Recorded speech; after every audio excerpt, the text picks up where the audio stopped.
ಜಗತ್ತಿನಲ್ಲಿ ಏನೇ ಕ್ರೈಮ್ ಆಗಲಿ ಅದರ ಹಿಂದಿರೋದು ಈ ಮೂರೇ ಕಾರಣ. ಈ ಸ್ಟೋರಿ ನೋಡಿದ್ರೆ ಅದಕ್ಕೆ ಧರ್ಮವನ್ನು ಸೇರಿಸಬೇಕು.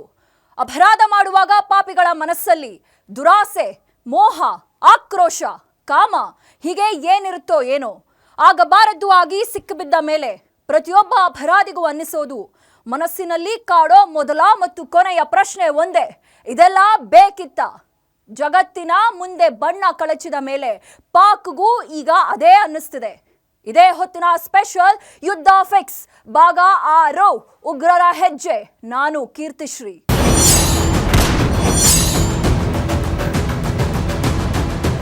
ಪಹಲ್ಗಾಮ್ನಲ್ಲಿ ನಡೆದ ಹಿಂದೂಗಳ ನರಮೇಧ ಏಕಾಏಕಿ ನಡೆದಿದ್ದಲ್ಲ.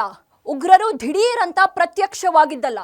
ಹಿಂದೂಗಳ ನೆತ್ತರು ಹರಿಸೋಕೆ ತಿಂಗಳ ಹಿಂದೆಯೇ ಸ್ಕೆಚ್ ಮಾಡಲಾಗಿತ್ತು. ಆ ನೆತ್ತರಿನ ನೆಲದಲ್ಲೇ ಓಡಾಡ್ತಾ ತಿರುಗಾಡ್ತಾ ಪಕ್ಕ ಪ್ಲಾನ್ ಮಾಡಲಾಗಿತ್ತು. ರಕ್ಕಸರ ಮುಹೂರ್ತದಂತೆ 2 ದಿನ ಮುಂಚಿತವಾಗಿಯೇ ದಾಳಿ ನಡೆಬೇಕಿತ್ತು. ದಟ್ಟ ಮಂಜು ಆವರಿಸಿಕೊಂಡಿದ್ರಿಂದ ರಕ್ತದ ದಾಳಿ ಏಪ್ರಿಲ್ 22ನೇ ತಾರೀಕಿಗೆ ಫಿಕ್ಸ್ ಆಗಿತ್ತು. ಎನ್ಐಎ ತನಿಖೆಯಲ್ಲಿ ಉಗ್ರರು ಹಾಗೂ ಪಾಕ್ನಲ್ಲಿ ಅಸಲಿ ಬಣ್ಣ ಬಯಲಾಗಿದೆ. ಹಾಗಾದ್ರೆ ಎನ್ಐಎ ತನಿಖೆಯಲ್ಲಿ ಗೊತ್ತಾದ ಭಯಾನಕ ಸತ್ಯವೇನು ಅಂತ ತೋರಿಸ್ತೀವಿ ನೋಡಿ.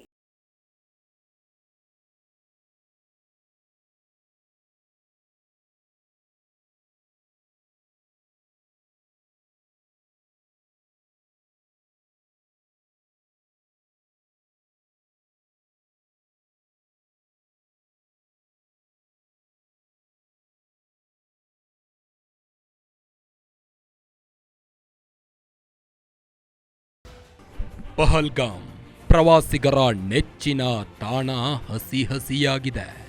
ಅಮಾಯಕ ರಕ್ತದಿಂದ ತೊಯ್ದು ಹೋಗಿದೆ. ಉಗ್ರರು ಹರಿಸಿದ ನೆತ್ತರಿನ ಕೋಡಿಯಿಂದ ನೆಲ ಒದ್ದೆಯಾಗಿದೆ. ಭಯೋತ್ಪಾದಕರ ದಾಳಿಯಲ್ಲಿ ತಮ್ಮವರನ್ನ ಕಳೆದುಕೊಂಡವರು ಕಣ್ಣೀರಿಡ್ತಿದ್ರೆ, ಬದುಕುಳಿದವರ ಕಣ್ಣಲ್ಲಿ ಉಗ್ರರ ಅಟ್ಟಹಾಸ ರಾರಾಜಿಸ್ತಿದೆ.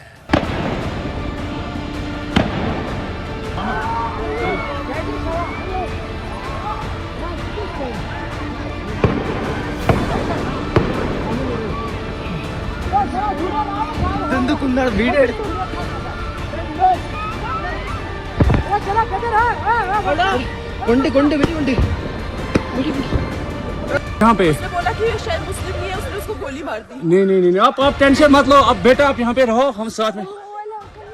ಪಹಲ್ಗಾಮ್ನಲ್ಲಿ ನಡೆದ ಹಿಂದೂಗಳ ಹತ್ಯಾಕಾಂಡ ದೇಶವನ್ನೇ ಬೆಚ್ಚಿ ಬೀಳಿಸಿದೆ. ಭಯೋತ್ಪಾದಕರ ದಾಳಿಗೆ ಇಡೀ ಜಗತ್ತೇ ಖಂಡಿಸ್ತಿದೆ. ಉಗ್ರರಿಗೆ ಸಪೋರ್ಟ್ ಮಾಡಿದ ಪಾಕಿಸ್ತಾನಕ್ಕೆ ಛೀ ತೂ ಅಂತ ಉಗಿತಿವೆ. ಭಾರತ ಪ್ರತಿಕಾರದ ಯುದ್ಧಕ್ಕೆ ರೆಡಿಯಾಗ್ತಿದೆ. ಮನುಕುಲಕ್ಕೆ ಮಾರಕವಾಗಿರೋ ಪಾಕಿಸ್ತಾನವನ್ನ ಇನ್ನಿಲ್ಲದಂತೆ ಮಾಡೋಕೆ ಭಾರತ ಶಪಥ ಮಾಡಿಯಾಗಿದೆ. ನ್ಯಾಷನಲ್ ಇನ್ವೆಸ್ಟಿಗೇಷನ್ ಏಜೆನ್ಸಿ ಎನ್ಐಎ ತನಿಖೆ ಮಾಡ್ತಿದೆ. ನರಮೇಧ ನಡೆಸಿದ ಉಗ್ರರು ಹಾಗೂ ದಾಳಿಗೆ ಕುಮ್ಮಕ್ಕು ಕೊಟ್ಟಿದ್ದ ಪಾತಕಿಗಳ ಬೇಟೆ ಶುರು ಮಾಡಿದೆ.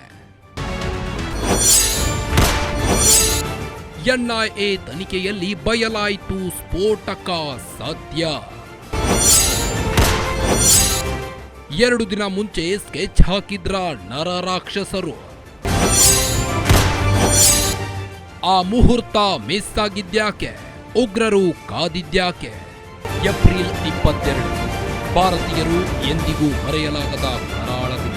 ಉಗ್ರರ ಕ್ರೌರ್ಯಕ್ಕೆ 30 ಮುಗ್ಧ ಜನರು ಪ್ರಾಣವನ್ನ ಕಳೆದುಕೊಂಡಿದ್ರು. ಪ್ರವಾಸಕ್ಕೆ ಅಂತ ಹೋದವರು ಪ್ರವಾಸಿ ತಾಣದಲ್ಲೇ ಭಯೋತ್ಪಾದಕರ ದಾಳಿಗೆ ಬಲಿಯಾಗಿದ್ರು.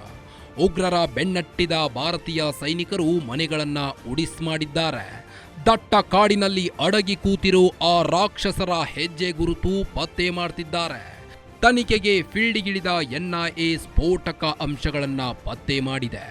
ಏಪ್ರಿಲ್ 22ನೇ ತಾರೀಕು ಘಟನೆ ನಡೆದಿದ್ದೇಗೆ, ದಾಳಿ ನಡೆಸಲು ಉಗ್ರರು ಏನೆಲ್ಲ ಪ್ಲಾನ್ ಮಾಡಿದ್ರು ಅನ್ನೋ ಇಂಚಿಂಚು ಮಾಹಿತಿಯನ್ನು ಕಲೆ ಹಾಕಿದೆ. ಉಗ್ರರ ಭಯಾನಕ ಸತ್ಯ ನಿಮ್ಮುಂದೆ ಇಡ್ತೀವಿ ನೋಡಿ. ಏಕಾಏಕಿ ದಾಳಿ ನಡೆದಿದ್ದಲ್ಲ. ಹಾಗಂತ ಹಿಂದೂಗಳನ್ನ ಟಾರ್ಗೆಟ್ ಮಾಡಿ ಸಾಯಿಸಬೇಕು ಅಂತ 1-2 ದಿನದಲ್ಲೇ ಪ್ಲಾನ್ ಮಾಡಿದ್ದಲ್ಲ. ತಿಂಗಳ ಹಿಂದೆಯೇ ಉಗ್ರರು ಸಭೆ ನಡೆಸಿದ್ರು. ಪಾಕ್ ಸೇನೆಯ ಲಿಂಕ್ನೊಂದಿಗೆ ರಹಸ್ಯವಾಗಿ ಮೀಟಿಂಗ್ ಮೇಲೆ ಮೀಟಿಂಗ್ ಮಾಡಿದ್ರು. ಪಹಲ್ಗಾಮ್ನಲ್ಲಿ ಹಿಂದೂ ಪ್ರವಾಸಿಗರ ಮೇಲೆ ಅಟ್ಯಾಕ್ ಮಾಡಬೇಕು ಅಂತೇನೋ ಡಿಸೈಡ್ ಆಯಿತು. ಆದರೆ ಯಾವತ್ತೂ ಯಾವ ಟೈಮ್ನಲ್ಲಿ ಅಟ್ಯಾಕ್ ಮಾಡಬೇಕು ಅನ್ನೋದು ಗೊತ್ತಿರಲಿಲ್ಲ. ಆಮೇಲೆ ಫಿಕ್ಸ್ ಆಗಿದ್ದೆ ಏಪ್ರಿಲ್ 22.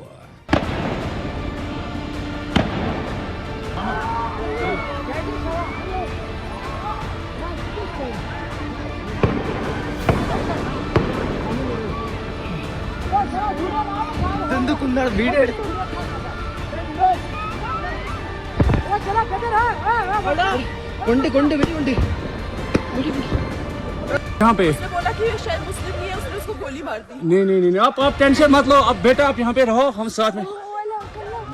ಪಾಕಿಸ್ತಾನ್ ಹಾಗೂ ಉಗ್ರರು ಹಾಕಿದ ಸ್ಕೆಚ್ ಪ್ರಕಾರ 2 ದಿನ ಮುಂಚಿತವಾಗಿಯೇ ದಾಳಿ ನಡಿಬೇಕಿತ್ತು. ಅಂದ್ರೆ ಏಪ್ರಿಲ್ 22ರ ಬದಲು ಏಪ್ರಿಲ್ 20 ಅಥವಾ 21ಕ್ಕೆ ದಾಳಿ ಮಾಡೋ ಉದ್ದೇಶ ಹೊಂದಿದ್ರು. ಏಪ್ರಿಲ್ 20 ಅಥವಾ 21ಕ್ಕೆ ಉಗ್ರರು ದಾಳಿ ನಡೆಸೋಕೆ ಆ ನಿಸರ್ಗವೇ ಅವಕಾಶ ಕೊಟ್ಟಿರಲಿಲ್ಲ. ಯಾಕಂದ್ರೆ ಆ 2 ಮಳೆ ಹಾಗೂ ಮಂಜು ಕವಿದ ವಾತಾವರಣದಿಂದ ಕೂಡಿತ್ತು. ಪ್ರವಾಸಿಗರು ಕೂಡ ಕಡಿಮೆ ಬಂದಿದ್ರಿಂದ ಭಯೋತ್ಪಾದಕರಿಗೆ ಬೇಸರವಾಗಿತ್ತು. ಆದರೆ ಹಿಂದೂಗಳನ್ನ ಸಾಯಿಸಬೇಕು ಅನ್ನೋ ಪ್ಲಾನ್ ಕೈ ಬಿಟ್ಟಿರಲಿಲ್ಲ. ಆಗ ಉಗ್ರರು ಮಾಡಿದ್ದೇ ಭಯಾನಕ ಸ್ಕೆಚ್.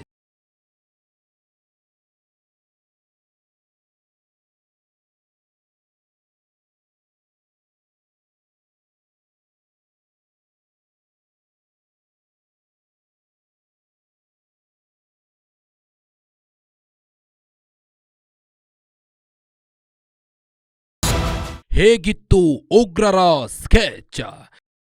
ಏಪ್ರಿಲ್ 22ರಂದು ಪಹಲ್ಗಾಮ್ನಲ್ಲಿ ದಾಳಿ ನಡೆಸಲು ಮುಹೂರ್ತ ಫಿಕ್ಸ್ ಆಗಿತ್ತು. ಉಗ್ರರು ಪಹಲ್ಗಾಮ್ ತಲುಪಲು 20ರಿಂದ 22 ಕಿಲೋಮೀಟರ್ ನಡೆದುಕೊಂಡು ಬಂದಿದ್ರು. ಬೈಸರನ್, ಕೋಕೇರ್ನಾಗ್ ದಟ್ಟಾರಣ್ಯದಲ್ಲಿ ವಾಕ್ ಮಾಡಿಕೊಂಡು ಟಾರ್ಗೆಟ್ ಪ್ಲೇಸ್ ರೀಚ್ ಆಗಿದ್ದಾರೆ.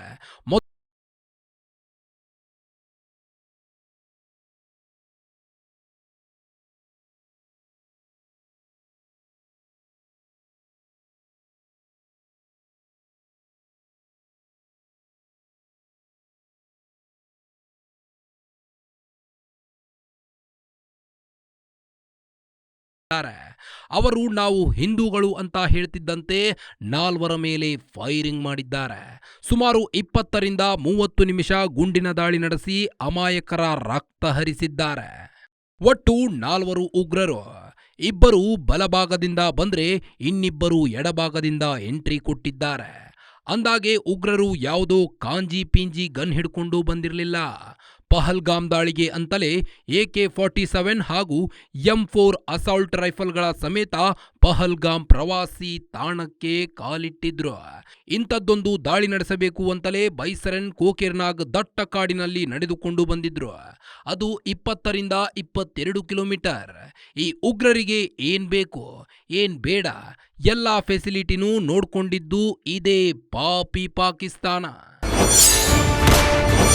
ಪ್ರವಾಸಿಗರ ಸೋಗಿನಲ್ಲೇ ಉಗ್ರರ ಓಡಾಟ, ತಿರುಗಾಟ.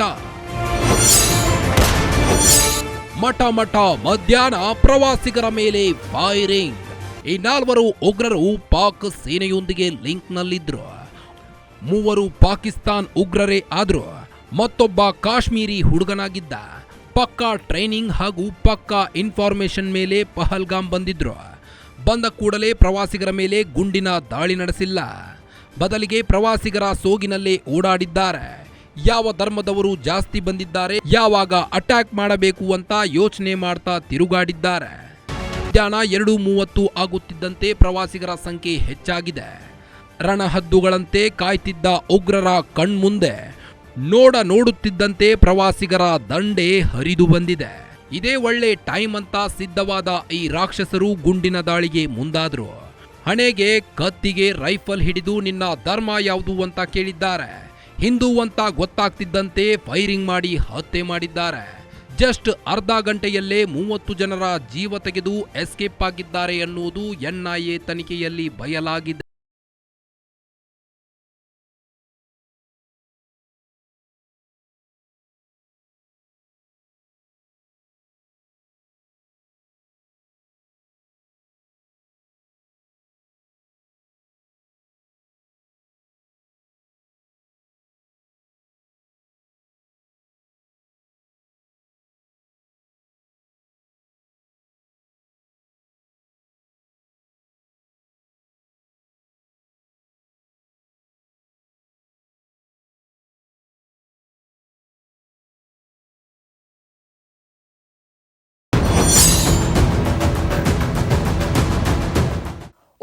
ಪ್ಲಾನ್ ಮಾಡಿದ ದಿನ ಜೋರು ಮಳೆ ಸುರಿತಿತ್ತು.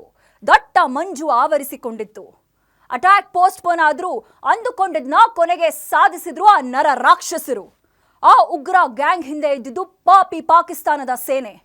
ಜೊತೆಗೆ ಆ ಮಾಸ್ಟರ್ ಮೈಂಡ್ ಹಶೀಮ್ ಮೂಸಾ ಪಹಲ್ಗಾಮ್ ದಾಳಿಗೆ ಮಾಡಿದ್ದೇನು? ಯಾರು ಈ ರುವಾರಿ ಹಶೀಮ್ ಮೂಸಾ ಅನ್ನೋ ಭಯಾನಕ ಸತ್ಯ. ತನಿಖೆಯಲ್ಲಿ ಬಯಲಾಯ್ತು ನರ ಉಗ್ರನ ಸುಳಿವು. ಪಾಕ್ ಮಾಜಿ ಕಮಾಂಡೋ ಕಟ್ಟ ಭಯೋತ್ಪಾದಕ. ಕಾಶ್ಮೀರ್ ದಾಳಿಯ ರುವಾರಿ ಹಾಶಿಮ್ ಮೂಸಾ. ಪಹಲ್ಗಾಮ್ ದಾಳಿಯ ತನಿಖೆಗಿಳಿದಿರೋ ಎನ್ಐಎ ಅಧಿಕಾರಿಗಳು ಸ್ಫೋಟಕ ಮಾಹಿತಿ ಕಲೆ ಹಾಕ್ತಿದ್ದಾರೆ. ಉಗ್ರರ ಜಾತಕ ಬಿಚ್ಚಿಡ್ತಿದ್ದಾರೆ. ಹಿಂದೂ ನರಮೇಧಕ್ಕೆ ಉಗ್ರರಿಗೆ ಸಪೋರ್ಟ್ ಮಾಡಿದ ಪಾಕಿಸ್ತಾನದ ಬಣ್ಣವನ್ನು ಬಯಲು ಮಾಡ್ತಿದ್ದಾರೆ. ಇದೀಗ ಕಾಶ್ಮೀರ್ ದಾಳಿಯ ಮಾಸ್ಟರ್ ಮೈಂಡ್ನ ಸುಳಿವು ಸಿಕ್ಕಿದೆ. ಪಹಲ್ಗಾಮ್ ದಾಳಿಯಲ್ಲಿ ಆತ ಮಾಡಿದ್ದೇನು? ಆತನ ಭಯೋತ್ಪಾದನೆ ಹಿಸ್ಟರಿ ಬಯಲಾಗಿದೆ. ಆ ಉಗ್ರ ಬೇರೆ ಯಾರೂ ಅಲ್ಲ, ಹಾಶಿಮ್ ಮೂಸಾ.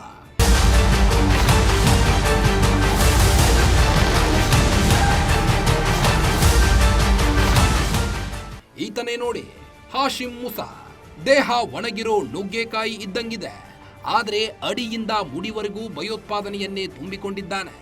ಭಾರತದ ಶಾಂತಿ ಕೆಡಿಸೋದೇ ಉದ್ಯೋಗ ಮಾಡಿಕೊಂಡಿದ್ದಾನೆ. ಪಹಲ್ಗಾಮ್ ಹತ್ಯಾಕಾಂಡಕ್ಕೆ ಹಾಶಿಮ್ ಮೂಸಾನೇ ಮಾಸ್ಟರ್ ಮೈಂಡ್.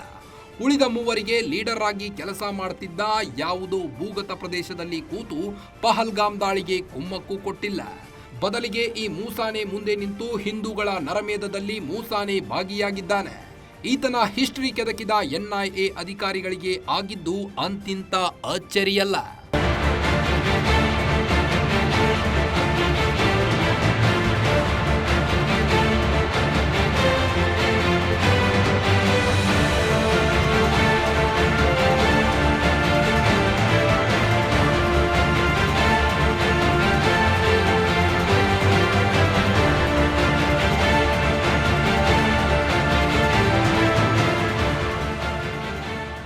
ಹಾಶಿಮ್ ಮೂಸಾ ಪಾಕಿಸ್ತಾನದ ವಿಶೇಷ ಪಡೆಗಳ ಪೈಕಿ ಸ್ಪೆಷಲ್ ಸರ್ವಿಸಸ್ ಗ್ರೂಪ್ ಅಥವಾ ಎಸ್ಎಸ್ಜಿಯ ಯೋಧ. ಪಾಕ್ ಸೇನೆಯ ವಿಶೇಷ ಪಡೆಗಳ ಮಾಜಿ ಪ್ಯಾರಾ ಕಮಾಂಡೋ ಈ ಮೂಸಾ. ಪಾಕ್ ಸೇನೆಯೇ ಈತನನ್ನ ಭಯೋತ್ಪಾದನೆ ಸಂಘಟನೆ ಉಸ್ತುವಾರಿ ನೀಡಿದೆ. ಪ್ಯಾರಾ ಕಮಾಂಡೋ ಆಗಿದ್ದ ಮೂಸಾ ಕಟ್ಟ ಭಯೋತ್ಪಾದಕನಾಗಿ ಬೆಳೆದ. ಐಇಟಿ ಅಂದ್ರೆ ಲಷ್ಕರ್ ಇ ತೊಯ್ಬಾ ಸಂಘಟನೆಯಲ್ಲಿ ಆಪರೇಷನ್ ಲೀಡರ್ ಆಗಿ ಗುರುತಿಸಿಕೊಂಡಿದ್ದ. ಹೀಗಾಗಿ ಪಹಲ್ಗಾಮ್ನ ನರಮೇಧಕ್ಕೆ ಹಾಶಿಮ್ ಮೂಸಾನೇ ಸೂಕ್ತವಾದ ವ್ಯಕ್ತಿ ಅಂತ ಪಾಕ್ ಸೇನೆ ಹಾಗೂ ಉಗ್ರರ ಗುಂಪು ಡಿಸೈಡ್ ಮಾಡಿತ್ತು. ಹೀಗಾಗಿ ಮೂಸಾಗೆ ದಾಳಿಯ ಜವಾಬ್ದಾರಿ ಕೊಟ್ಟು ಕಾಶ್ಮೀರಕ್ಕೆ ನುಗ್ಗಿಸಲಾಗಿದೆ.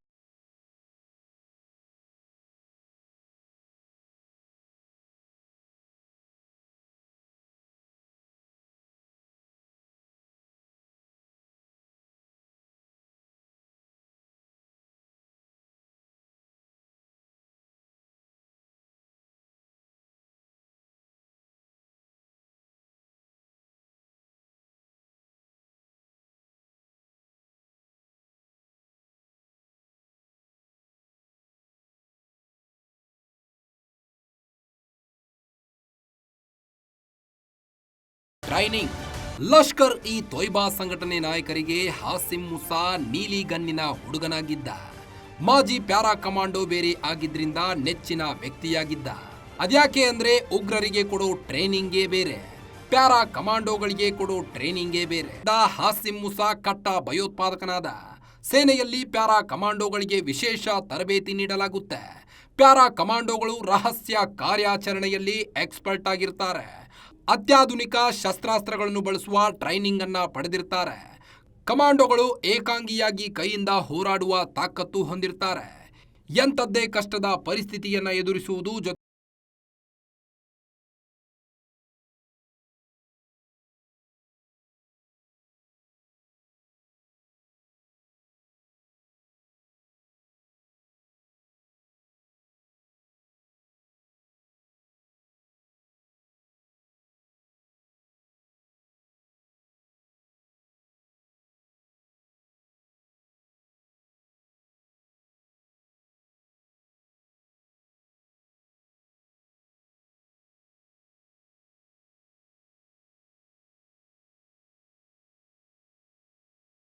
ತಾಕತ್ತು ಹೊಂದಿದ್ದ.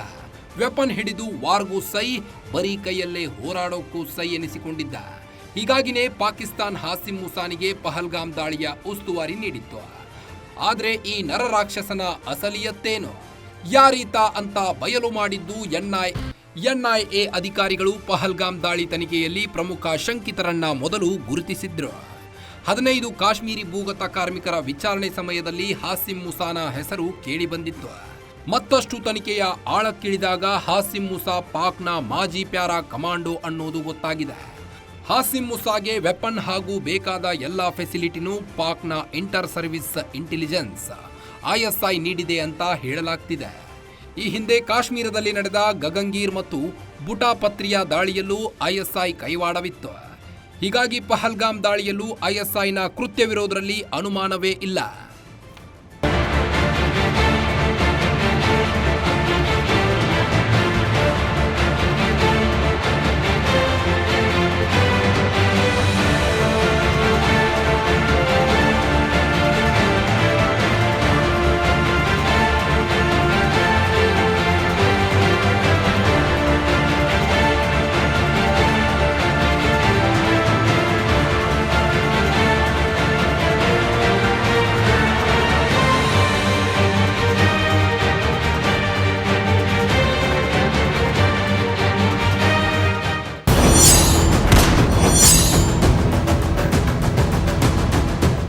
ಪಹಲ್ಗಾಮ್ನಲ್ಲಿ ದಾಳಿ ನಡೆದ ದಿನ ಅದೇ ಪ್ರದೇಶದಲ್ಲಿ ಅದೇ ಸಮಯದಲ್ಲಿ ಒಂದು ನೆಟ್ವರ್ಕ್ ಆಕ್ಟಿವ್ ಆಗಿತ್ತು. ಸ್ಯಾಟಲೈಟ್ ಫೋನ್ ಒಂದು ಸಕ್ರಿಯವಾಗಿತ್ತು. ಅದರ ತನಿಖೆಗಿಳಿದ NIA ಅಧಿಕಾರಿಗಳಿಗೆ ಶಾಕಿಂಗ್ ವಿಚಾರವೊಂದು ಬೆಳಕಿಗೆ ಬಂದಿತ್ತು. ಅದೇನು ಅಂದ್ರೆ, ಪಹಲ್ಗಾಮ್ ದಾಳಿ ನಡೆದ ನೆತ್ತರಿನ ಪ್ರದೇಶದಲ್ಲಿ ಆಕ್ಟಿವ್ ಆಗಿದ್ದು ಚೀನಾದ ಸ್ಮಾರ್ಟ್ ಫೋನ್. ಹಾಗಾದ್ರೆ ಪಾಕ್ನ ಉಗ್ರರಿಗೆ ಚೀನಾನು ಸಪೋರ್ಟ್ ಮಾಡಿತ್ತಾ? ಅದರ ಬಗೆಗಿನ ಬೆಚ್ಚಿ ಬೀಳಿಸೋ ಸ್ಟೋರಿ ಇಲ್ಲಿದೆ ನೋಡಿ.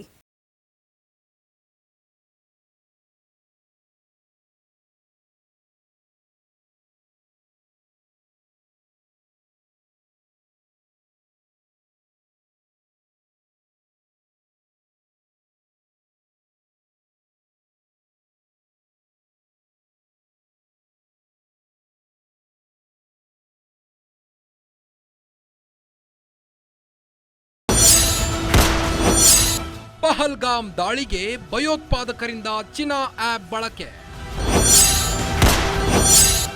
ಉಗ್ರರ ಮಾತುಕತೆಗೆ ಚೀನಾದ ಸ್ಯಾಟಲೈಟ್ ಫೋನ್.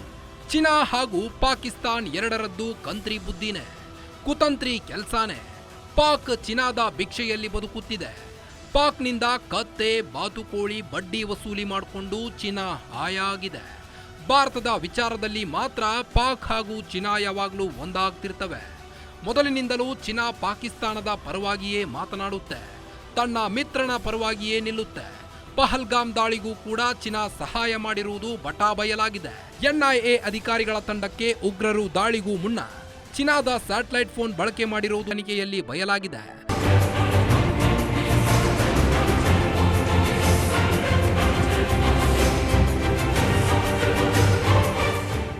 ಭಾರತದಲ್ಲಿ ಚೀನಾ ನಿರ್ಮಿತ ಹುವಾವೆ ಕಂಪನಿ ಸಾಧನ ಬಳಕೆಗೆ ನಿಷೇಧ ಹೇರಲಾಗಿದೆ. ಹೀಗಿದ್ರೂ ದಾಳಿ ನಡೆದ ಪ್ರದೇಶದಲ್ಲಿ ಚೀನಾದ ಏಕೈಕ ಸ್ಯಾಟಲೈಟ್ ಫೋನ್ ಸಕ್ರಿಯವಾಗಿತ್ತು.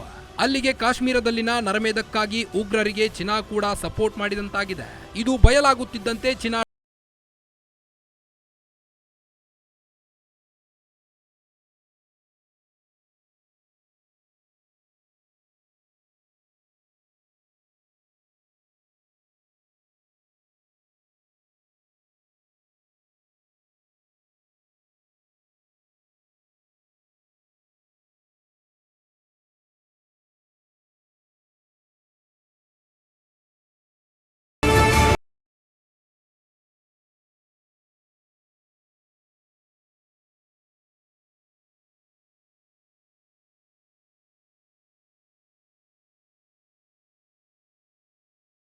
ಉಗ್ರ ಸತ್ಯಗಳು ಒಂದೊಂದಾಗಿ ಬಯಲಾಗ್ತಿವೆ. ಪಾಕ್ ಉಗ್ರರನ್ನ ನುಸುಳಿಸಿದ್ರೆ ಅದಕ್ಕೆ ಬೆಂಬಲ ನೀಡಿದ ಚೀನಾದ ಕಂತ್ರಿ ಬುದ್ಧಿಯೂ ಗೊತ್ತಾಗ್ತಿದೆ. ಸದ್ಯದಲ್ಲೇ ಭಾರತ ಕೊಡೋ ತಿರುಗೇಟಿಗೆ ಪಾಕ್ ಹಾಗೂ ಚೀನಾಗೆ ನಮಗೆ ಇದೆಲ್ಲ ಬೇಕಿತ್ತಾ ಅನ್ನಿಸುತ್ತೆ. ಇದೇ ಹೊತ್ತಿನ ಸ್ಪೆಷಲ್, ಇದು ಗ್ಯಾರಂಟಿ ನ್ಯೂಸ್. ಸುದ್ದಿ ಖಚಿತ, ನ್ಯಾಯ ನಿಶ್ಚಿತ.